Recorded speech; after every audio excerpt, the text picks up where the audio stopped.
निवेदितां पद्मवर्णां नामिमोपह्वये श्रियं चन्द्राप्रभासां यशसा ज्वलन्तीं श्रियं लोके देवतुष्टामुदारां तां पद्मिनीं शरणमहं प्रपद्ये लक्ष्मीर्मे नश्यतां त्वां वृणे आदित्यवर्णे तपसोऽधिजातो वनस्पतिस्तव वृक्षोत बिल्वः तस्य फलानि तपसानुदन्तु मायान्तरायाश्च भार्या अलक्ष्मीः उपैतुमां देव सककीर्तिश्च मणिना सह प्रादुर्भूतोऽस्मि राष्ट्रेऽस्मिन् कीर्तिवृद्धिं ददातु मे शुद्धिपासामलां ज्येष्ठामलक्ष्मीं नाशयाम्यहम् अभूतिमसमृद्धिं च सर्वां निर्मुदने गृहात् गन्धद्वारां दुरादर्शां नित्यपुष्टां करीषिणीम् ईश्वरीकुं सर्वभूतानां तामिमोपह्वये श्रियं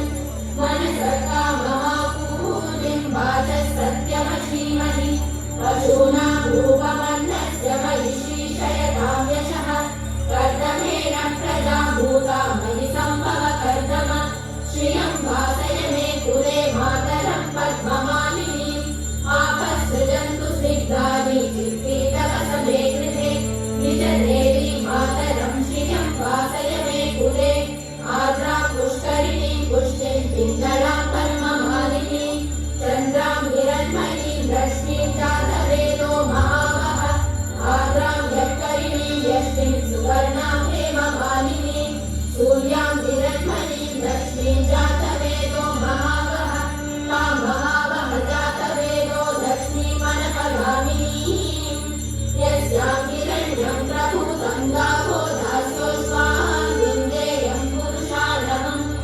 सर्वमङ्गलमाङ्गल्ये शिवे सर्वार्थसाधिके शरण्ये त्र्यम्बके देवी नारायणि नमोऽस्तुते नारायणि नमोऽस्तुते नारायणि नमोऽस्तुते ॐ महादेवे च विद्महे विष्णुपत्नी च धीमहि तन्नो लक्ष्मी प्रचोदयात् ॐ धनुर्धरायै विद्महे सर्वसिद्ध्यै च धीमहि तन्नो धरा प्रचोदयात् ॐ शान्ति शान्ति शान्ति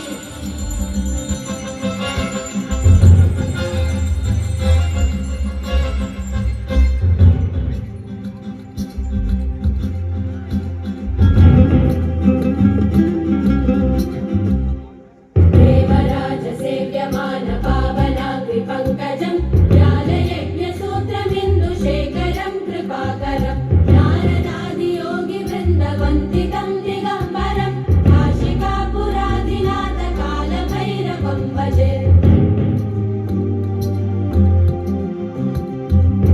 भानुकोटिभास्वरं भवाब्धितारकं परं नीलकण्ठमीप्सिदार्थदायकं त्रिलोचनं कालकालमम्बुजाक्षमक्षशूलमक्षरं काशिकापुरादिनाथ कालभैरवं भजे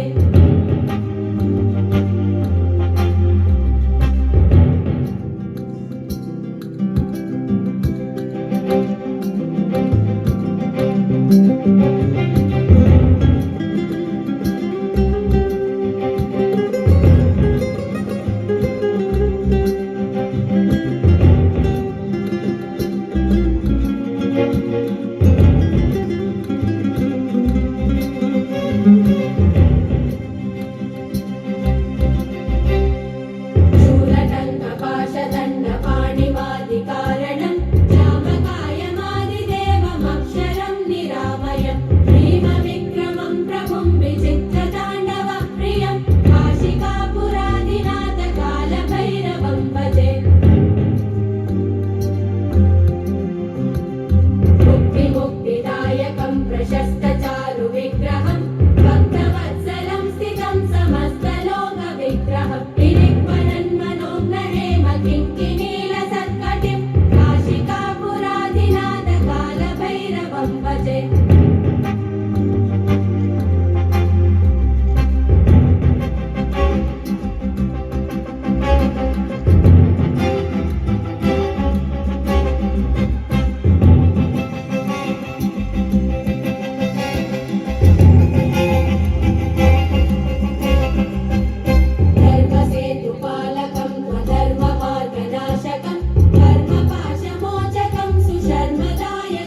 विभुं स्वर्णवर्णशेषपाशशोभिताङ्गमण्डलं काशिकापुराधिनाथकालभैरवं भजे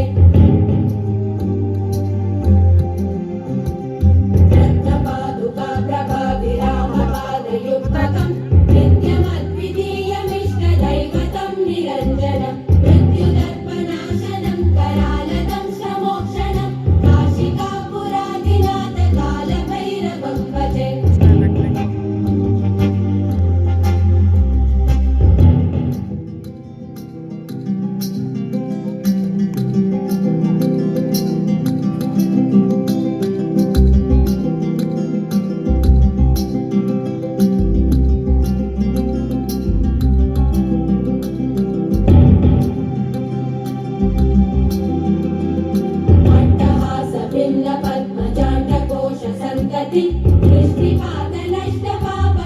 दृष्टिपातनष्टपापजालमुग्रशासनम् अष्टसिद्धिदायकं कपालमालिकन्दरं काशिकापुराधिनाथकालभैरवं भजे भूतसङ्गनायकं विशालकीर्तिदायकं काशीवासलोकपुण्यपापशोधकं विभुं प्रीतिमार्गकोविदं पुरातनं जगत्पतिं काशिकापुराधिनाथकालभैरवं भजे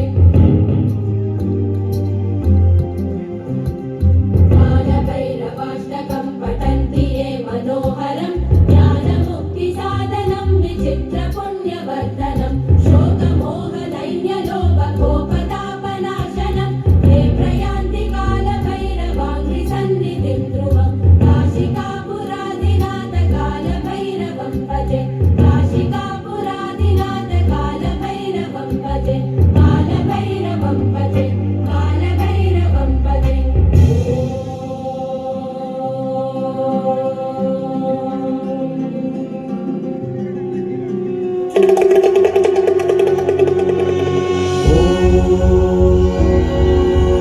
भैरवरुद्राय महारुद्राय कालरुद्राय कल्पन्तरुद्राय वीररुद्राय रुद्ररुद्राय घोररुद्राय अघोररुद्राय मार्कण्डरुद्राय अण्डरुद्राय ब्रह्मण्डरुद्राय चण्डरुद्राय प्रचण्डरुद्राय खण्डरुद्राय सोमरुद्राय वीररुद्राय महारुद्राय भीमरुद्राय अमलरुद्राय विठलरुद्राय सुखलरुद्राय महाकलरुद्राय रसकलरुद्राय कलकलरुद्राय मदालरुद्राय नमो नमः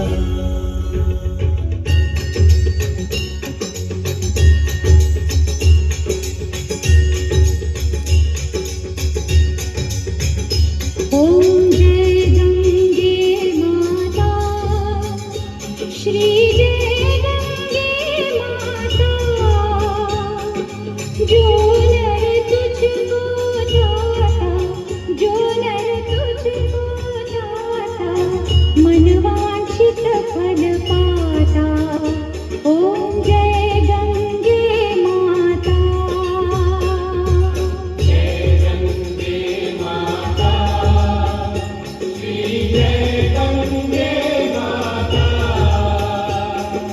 जो नर तुझको ध्याता जो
जय गंगे माता,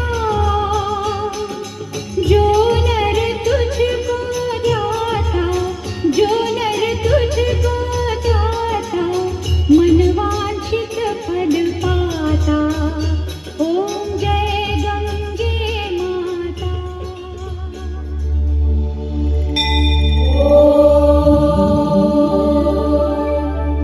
भद्रं कर्णेभिः शृणुयामदेवाः, भद्रं पश्येमाक्षभिर्यजत्राः, स्थिरैरङ्गैः सुष्ठुवागुंसस्तनूभिः, यशेम देवहितं यदायुः। स्वस्ति न इन्द्रो वृद्धश्रवाः, स्वस्ति नः पूषा विश्ववेदाः, स्वस्ति नश्चाक्षो अरिष्टनेमिः, स्वस्ति नो बृहस्पतिर्ददातु। ॐ शान्ति शान्ति शान्तिः। ॐ योपां पुष्पं वेद पुष्पवान् प्रजावान् पशुमान् भवति। चन्द्रमा वा अपां पुष्पं पुष्पवान् प्रजावान् पशुमान् भवति। य एवं वेद योपामायतनं वेद आयतनवान् भवति। अग्निर्वा अपामायतनम् आयतनवान् भवति। यो अग्नेरायतनं वेद आयतनवान् भवति। आपो वा अग्नेरायतनम् आयतनवान् भवति। य एवं वेद योपामायतनं वेद आयतनवान् भवति। वायुर्वा अपामायतनम् आयतनवान् भवति। यो वायोरायतनं वेद आयतनवान् भवति। आपो वै वायोरायतनम् आयतनवान् भवति। य एवं वेद योपामायतनं वेद आयतनवान् भवति। असो वै तपण्डपामायतनम् आयतनवान् भवति। यो मुष्यतपत आयतनं वेद आयतनवान् भवति। आपो वा अमुष्यतपत आयतनम् आयतनवान् भवति। य एवं वेद योपामायतनं वेद आयतनवान् भवति। चन्द्रमा वा अपामायतनम् आयतनवान् भवति। यश्चन्द्रमस आयतनं वेद आयतनवान् भवति। आपो वै चन्द्रमस आयतनम् आयतनवान् भवति। य एवं वेद योपामायतनं वेद आयतनवान् भवति। नक्षत्राणि वा अपामायतनम् आयतनवान् भवति। यो नक्षत्राणामायतनं वेद आयतनवान् भवति। आपो वै नक्षत्राणामायतनम् आयतनवान् भवति। य एवं वेद योपामायतनं वेद आयतनवान् भवति। पर्जन्यो वा अपामायतनम् आयतनवान्